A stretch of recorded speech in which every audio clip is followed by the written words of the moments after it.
Hello नमस्कार, welcome to G spectrum.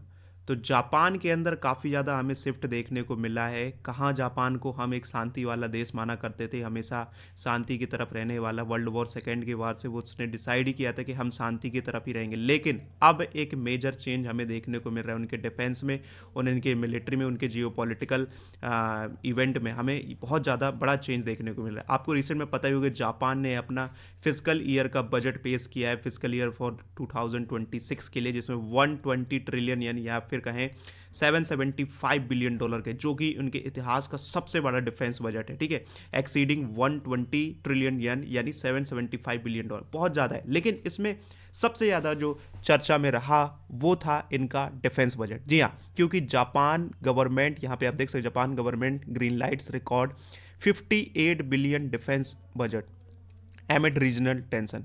तो 58 billion dollar का इन्होंने अपने डिफेंस बजट बढ़ा दिया। बहुत ज़्यादा मैं कहूँगा सरप्राइजिंगली है यार। क्योंकि देखिए, सरप्राइज क्यों कर रहा है, क्योंकि इन्होंने 9.4% bigger than the previous budget. ठीक है, जो इनका प्रीवियस बजट उससे भी 9.4% ज़्यादा है इस बार का। और उसके अलावा ये लोग इस पर काम कर रहे हैं कि 5 ईयर के अंदर of the Japan 5-year program to double its annual arms spending to 2% of the GDP। जी हाँ, अपने जीडीपी का 2% ये लोग आर्म्स में स्पेंडिंग करना चाहते हैं, अपना डिफेंस बजट को बढ़ाना चाहते हैं, जो कि अगर ये अचीव कर लेते हैं तो ये वर्ल्ड के थर्ड कंट्री बन जाएंगे। यूएसए चाइना के बाद थर्ड कंट्री बन जाएगा। ऑल्दो इंडिया का भी लगभग 2% तक पहुंच रहा है जीडीपी का, लेकिन फिर भी देख सकते हैं आप, एक जापान जैसी कंट्री जो शांति वाली कंट्री हुआ करता है, वो अपना डिफेंस बजट इस लेवल तक बढ़ा रहा है। तो काफ़ी ज़्यादा मैं कहूँगा शिफ्ट देखने को मिल रहा है इनकी स्ट्रेटजीज में। लेकिन अब आप पूछेंगे, लेकिन भाई कर क्यों रहा है जापान, क्यों ऐसा कर रहा है? जापान को तो हम भी जानते हैं कि काफ़ी शांति वाला था। इसका आंसर है चाइना। ऑफ कोर्स आप भी जानते होंगे चाइना। जिस तरीके से चाइना के साथ इनके टेंशन डे बाय डे बढ़ते चले जा रहे हैं, डे बाय डे बढ़ते चले जाओ, चाइना की तरफ से प्रोवोकेशन हमें देखने को, जिसकी वजह से जापान को ये स्टेप लेने पे मजबूर करता है। आपको पता ही होगा कि ये टेंशन कैसे स्टार्ट हुई थी अभी रिसेंट के महीनों की। आपको पता ही होगी कि जो जापान की जो पीएम है टकाइची, शिन्जो टकाइची, उन्होंने एक कमेंट कर दिया था कि ताइवान पे अगर चाइना अटैक करता है तो हम उसके डिफेंड के लिए आएंगे। ठीक है, जिसकी वजह से चाइना में एकदम बिल्कुल भूचाल मच गई। इतना ज़्यादा उनके अंदर वो एंगर आ गया कि भाई चाइना जापान कैसे बोल सकता है। चाइना ने जापान वॉर्न किया। देखिए, China warns foreign interference in Taiwan will be crossed, इस तरीके की वार्निंग हमें चाइना की तरफ से देखने को मिलने लगी। और उसके अलावा आपको पता ही होगा, इन्होंने काफ़ी ज़्यादा अपने प्रोवोकेशन दिखाई, जिसमें इन्होंने क्या किया रिसेंट के मंथ में ही कि जापान के जो फाइटर जेट हैं उन्होंने लॉकड इन कर लिए थे अपने फाइटर, जो चाइनीज़ फाइटर जेट थे उन्होंने लॉक कर लिए थे जापान के फाइटर जेट्स को। लॉग इन का मतलब, रडार लॉग इन का मैं आपको सिंपल वर्ड बताऊं कि बस टारगेट एम पे है। मतलब हमने एम डिसाइड कर लिया, चाइना वाले बोलेंगे हमने एम डिसाइड कर लिया, आप बस एग्री करो, हम बटन दबाने वाले हैं और सीधे जाके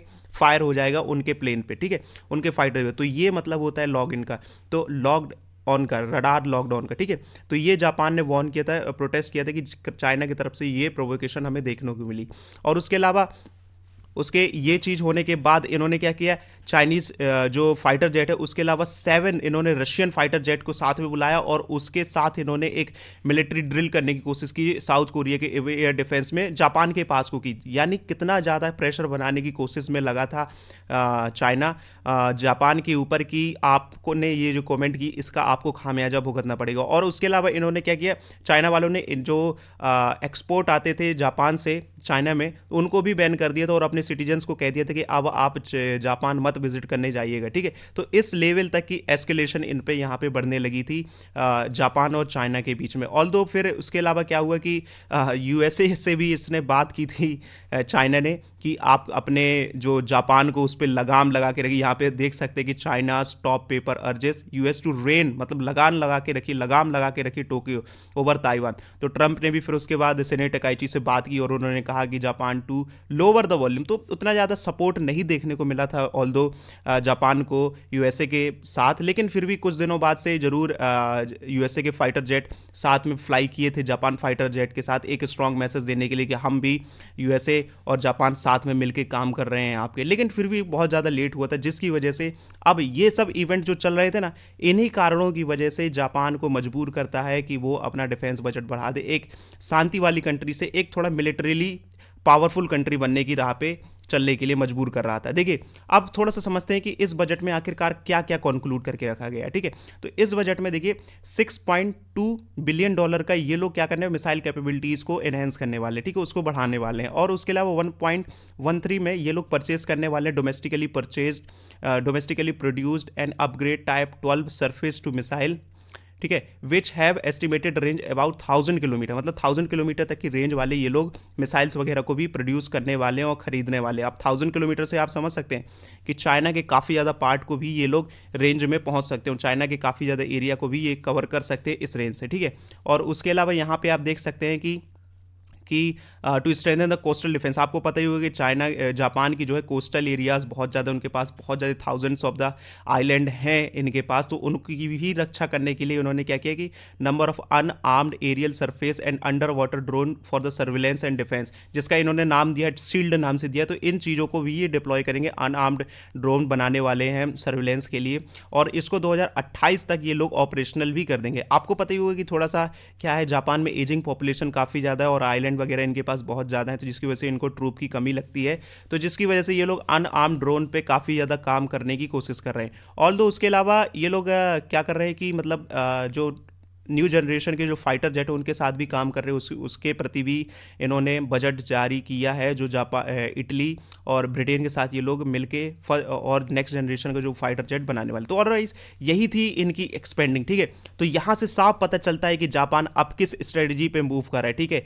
कहाँ पे अब आप उसको शांति वाला मानते थे, लेकिन अब वो अपने आप को भी कैपेबल बना रहा है। अब ऑल्दो जापान इसको क्लियर तौर पे कह रहा है कि ये भी कोई प्रोवोकेशन नहीं है, कोई एस्केलेशन नहीं, ये सिर्फ और सिर्फ अपने सेल्फ डिफेंस के लिए जापान ये सब चीज़ें कर रहा है। तो कहीं ना कहीं एक अच्छा स्टेप है जापान के प्रति, जो चाइना से जो इनको थ्रेट मिल रहे हैं, तो अच्छा एक स्टेप है मैं मानूंगा। और उसके अलावा यूएसए के ऊपर भी इनकी डिपेंडेंस को कम करेगा, क्योंकि देखिए पता नहीं कब अगर अटैक होता है जापान के ऊपर चाइना का, तो कब तक चाइना का यूएसए का सपोर्ट आता है, तब तक के लिए तो कम से कम डिफेंस इनके पास ऐसा होना चाहिए कि ताकि हम फाइट कर सके जापान के साथ। तो और यही थी चीज़ें, यही थे अपडेट जो जापान की तरफ से आने देखने को मिले। तो मैं मिलूंगा एक और next video. Thank you very much.